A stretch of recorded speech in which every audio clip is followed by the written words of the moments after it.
And we're back to learning Photoshop in here, day 125. Let me show you the pinch effect. You can find it under Filter, Distort. Should be the second option. And in the preview window you can see it creates a mesh and you can basically suck it in or expand it to the outside to get kind of like a fisheye effect.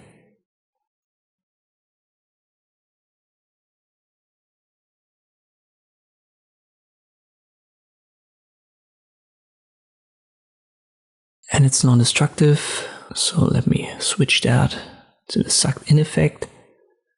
And you can see how this changes the tunnel and its perspective.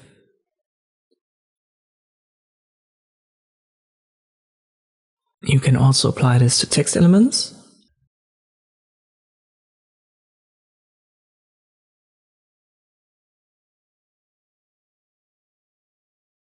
Let me give that a different color so that we can see it.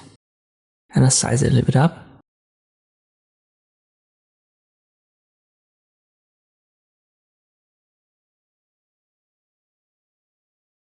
Maybe I'll reduce the distance here a little bit.